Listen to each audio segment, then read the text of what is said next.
Hey, salut à tous et bienvenue sur Star Wars Légion France, bienvenue sur la partie 2 du tour 0.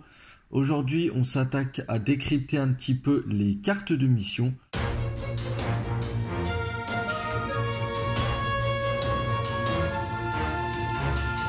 Star Wars Légion est un jeu à objectif. En effet, en général, la poutre est rarement récompensée dans le jeu. Le but étant, si vous jouez la poutre, il faut vraiment exploser votre adversaire, ce qui est pas forcément très simple. Et alors que si votre adversaire se fait exploser mais qu'il reste juste de quoi jouer la carte d'objectif, et ben vous l'avez dans l'os. Mais la carte c'est quoi? Et ben oui, vous avez pu découvrir au sein de la boîte de base, vous avez un paquet de bataille. Donc celui-ci contient 4 cartes de conditions, 4 cartes de déploiement que nous avons vu dans la partie 1 de la vidéo sur le tour 0 et 4 cartes de mission que nous allons voir ici. Ce deck il peut être agrémenté de nouvelles cartes via des boîtes, comme la boîte de ravitaillement prioritaire qui est à un prix de 25 € et la boîte des ressources décisives qui sera à un prix de 35 €. Par contre celle-ci elle n'est pas encore dispo, elle le sera bientôt, donc aux alentours de mars-avril sûrement. Ensuite on va regarder ensemble certaines stratégies pour chaque carte objectif, car il existe un certain nombre de méthodes pour gagner chaque objectif de partie tout en s'amusant. On commence par intercepter les transmissions. Il existe deux principales manières d'aborder cette mission. Donc la première consiste à tenter de rush sur les objectifs dès le début en marquant autant de points que possible au tour 2 et 4, donc en créant un écart trop important pour que l'adversaire puisse le remonter. Donc dit comme ça semble très simple, mais répartir ses forces sur la table et avoir suffisamment de puissance de feu pour tenir sur 3 fronts, car il y a 3 objectifs sur cette carte, c'est assez difficile pour une armée classique en 800 points. Donc, heureusement pour les factions comme les rebelles, la cavalerie Tauntaun est là. Les Tauntaun, tout simplement, vous allez peut-être pas scorer le 3e, mais vous allez empêcher votre adversaire de le scorer, par exemple.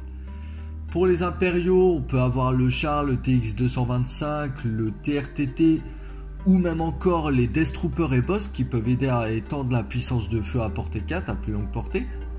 Tandis que pour la CSI, on a le double commandant, la double menace Grievous Dooku, qui permet de contester plusieurs objectifs. Donc, désolé pour les clones, pour le moment c'est un peu compliqué pour vous, mais vous aurez de quoi faire très vite. La deuxième option pour cette mission est généralement plus adaptée aux listes de type Gunline. Il s'agit de se mettre en place et à couvert si possible. Les premiers tours, donc se concentrer sur la bâche. Donc ça permet à votre adversaire de prendre une avance mais vraiment précoce. Mais en gros le but est d'éliminer tellement de ses forces qu'il ne pourra pas conserver toutes ses positions à la fin de la partie. Donc cette stratégie là se termine souvent sur des égalités en points de victoire. Donc le joueur qui a joué la gunline gagne souvent au point détruit d'armée.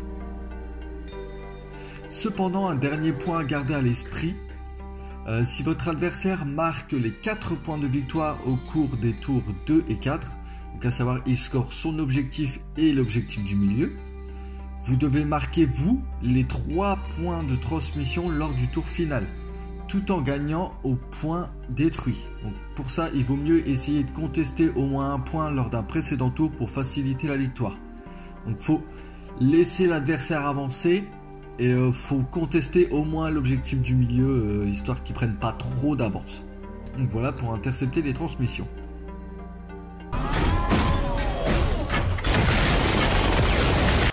La mission position clé version 2, car c'est une carte qui a été erratée. Bon, rien de très foufou ici. Les 4 premiers tours se jouent souvent comme un match à mort, parce qu'au début vous scorez rien, vous scorez à la fin de la partie. Donc le but étant pour les deux armées d'éliminer le maximum d'activation adverse, donc c'est à savoir de raser une unité complète. Donc votre objectif à vous, c'est de vous assurer qu'il vous reste plus d'activation que votre adversaire à la fin du tour 4. Tour 5, il peut être utilisé pour vous positionner et pour éliminer les unités à qui il reste peu de points de vie, voire qui se cachent. Poser pas mal de suppression un peu partout, ça peut aider. Et le tour 6, vous devez vous précipiter sur vos objectifs, tout simplement. Si vous avez plus d'activation que votre adversaire, en général, la partie est gagnée. Donc les positions clés, c'est la mission qui score le moins de points de victoire sur une carte de mission, donc ce qui la rend particulièrement vulnérable aux unités avec prime et mission secrète, donc qui accordent tous les deux des points de victoire entre guillemets gratuits. Donc s'il y a un boss, un boba ou un R2 ennemi sur la table, sachez qu'il peut facilement faire basculer la partie avec ses effets de carte. Donc si par exemple un Luke, une Sabine ou ici vous pouvez insérer toute unité, commandant ou agent qui doit avancer, qui aura un jeton prime sur lui, résistez à la soif de sang et jouez prudemment.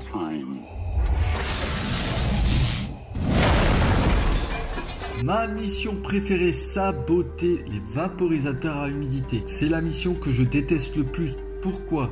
Déjà parce que la carte c'est un vrai bordel, mais on va regarder.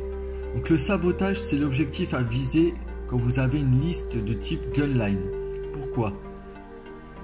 En gros ça va être une partie sans vraiment beaucoup de mouvement, un peu longue, très dure pour les nerfs, mais qui permet d'assurer une victoire relativement facile pour la liste de type gunline quand vous êtes en position. Donc la stratégie la plus courante et la plus efficace pour gagner à cet objectif est de cacher vos vaporisateurs dans un endroit sûr et de préférence derrière un terrain bloquant les lignes de vue à votre adversaire et de forcer du coup l'adversaire à venir vers vous. Donc, le joueur bleu gagne 1 point de victoire par objectif qui a plus de 2 pions blessures dessus. Donc la création d'une position défensive crée une configuration de champ de bataille très favorable pour le joueur bleu, car vous allez saboter et donc avoir 4 pions blessures sur vos objectifs et donc réduire drastiquement les points de victoire adverses. Par exemple, le joueur bleu a 4 pions blessures sur chacun de ses objectifs, il score donc 4 points de victoire. Le joueur rouge, lui, n'a plus de pions blessures sur les siens, il score donc 4 pions de victoire. Et alors qu'est-ce qu'on fait? Et bien grâce à votre gunline, vous allez compter les kill points. D'où le pourquoi la gunline est cool. Voire une prime qui peut s'avérer dangereuse à aller chercher. Et si jamais vous êtes à égalité, autant à la mission, autant au kill point, c'est le joueur bleu qui gagne. Donc c'est une mission où il faut aller chercher le joueur bleu. C'est très intéressant. Il n'y a pas d'égalité à Star Wars et jeux. Si vous êtes coincé en tant que joueur rouge, est-ce qu'il faut paniquer? Non. Il existe quelques stratégies que vous pouvez utiliser pour combattre cette position et on va regarder ensemble ici lesquelles. Donc la première est de forcer un déploiement tel que confusion ou ligne de bataille. Donc, comme on l'a expliqué dans la partie 1, ces deux zones de déploiement sont plus espacées et créent des placements d'objectifs plus exposés, ce qui vous donne la possibilité d'exploiter un placement de vaporisateur un peu plus ouvert par votre adversaire afin d'augmenter les points détruits ou même de marquer des points de victoire sur leur vaporisateur. Ou l'autre tactique, elle, est plus liée à la liste en utilisant des unités qui vont taper dedans telles que Luke, Sabine ou Bossk qui possèdent donc toutes les trois des capacités de contrôle de zone. Vous pouvez soit marquer rapidement vos propres vaporisateurs lorsque vous vous précipiterez vers votre adversaire, vous aurez scoré les vôtres. Soit vous pouvez marquer un seul de vos vaporisateurs et vous concentrer sur le score de votre adversaire tout en gagnant sur les points détruits. Donc ça peut être dangereux, il faut que vos unités résistent, mais vous pouvez mettre une unité de pimpin, portée 2, bon ça se fait vite. Hein. Donc vous faites d'abord votre premier vaporisateur avec une unité qui reste en arrière. Là, cette unité va aller scorer le deuxième à vous. Et avec le gros de vos forces, donc les utilisateurs de sable, les sabines, les bosques, les vadors, les trucs, les bazars, vous allez aller dégommer le maximum de l'armée adverse, voire grâce à ça pouvoir récupérer un vaporisateur adverse. La récupération des ravitaillements. Donc pour moi, c'est l'objectif le plus liste dépendant du jeu, car il y a certaines listes qui vont vraiment aller chercher cette carte d'objectif, tandis que d'autres vont préférer l'éviter à tout prix, surtout s'ils jouent contre une liste orientée récupération, infiltration. Donc cette mission a une petite particularité, l'objectif neutre peut se déplacer à travers le champ de bataille. Donc l'action revendiquée est une action qui a subi un certain nombre de strates, du premier tour avec infiltration, Jean, Pathfinder, au Boba Sabine avec les données de reconnaissance, donc Recon Intel, ou encore une liste Palpatine qui est orientée pour ça, car vous avez l'action pulling the string, donc tirer les ficelles et la possibilité d'effectuer un double mouvement puis de réclamer directement. Donc la stratégie principale consiste à avoir la liste infiltration. Donc T1, récupération de la boîte au centre, et puis vous courez pour votre vie, tout simplement. Avec Jean, Pathfinder, vous rushez comme des porcs et vous cassez et vous vous planquez. Ensuite, avec une liste un peu plus classique, au premier tour, forcément vous allez récupérer vos propres boîtes qui sont de votre côté et mettre en place une espèce de vague d'attrition assez lente mais régulière vers l'objectif du centre. Donc une vague d'attrition, ça peut sembler basique, mais parfois c'est préférable. C'est le style de jeu que préconise la Gunline. Vous réduisez au maximum les forces adverses, en particulier celles proches de la boîte du milieu. C'est ce qu'il faut viser en priorité. Lorsque vous vous déplacez vers la boîte pour la réclamer pour vous. Donc ça peut inclure une prise aussi à la dernière seconde.